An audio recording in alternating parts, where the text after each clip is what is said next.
Some more international intrigue with some breaking news into us now. We're just learning the director of the CIA has met with Cuban officials in Havana today. Look at this. A CIA official tells us that John Ratcliffe was, in their words, in Havana to personally deliver President Trump's message that the U.S. is prepared to engage on economic and security issues, but only if Cuba makes fundamental changes.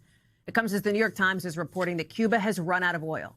Reserves are gone, right? As Cuba's been grappling with these major power outages, these blackouts. You see some of that here. Gas stations closed, traffic lights out, etc. Courtney Cuba is joining us now.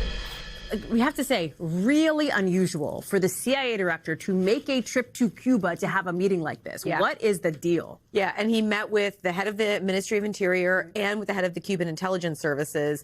And what I was really struck by was the CIA official gave us a statement about this, saying that one of the things they discussed was intelligence sharing.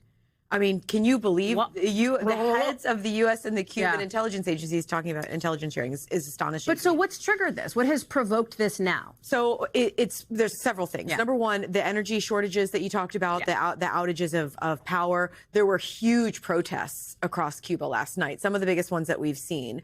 The U.S. Made this plea yesterday to Cuba saying, look, we'll give you humanitarian supplies. We'll give you $100 million in help.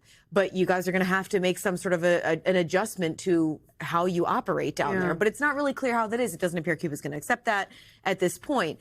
It is very clear. President Trump, Secretary of State Marco Rubio, they talk about Cuba. I was just going to say, Yeah. So, I mean, it's not surprising. We know that there has been an increased effort. We've reported on this by administration officials, by the U.S.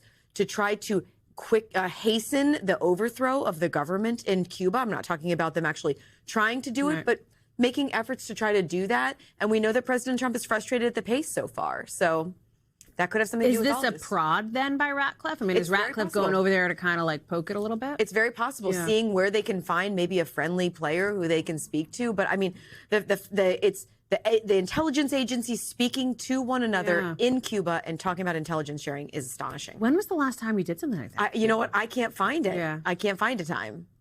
Definitely not under the Trump administration, that's for sure. Yeah. And I'm old enough to remember after Venezuela and everything that went down with Maduro, you know, the next breath almost was the president talking about Cuba. Yeah, exactly. And I mean, again, we are hearing here and there things from administration officials where they keep bringing up Cuba. There is a U.S. assessment that it's possible that the regime there could fall by the end of the year without any kind of military intervention, but President Trump wants it to go faster. Obviously a crisis when it comes to the energy situation there, those rolling blackouts we've talked about, the protests you mentioned. Courtney Cuba, much to watch. I have a feeling we're talking about this one again tomorrow. Appreciate you. Thanks.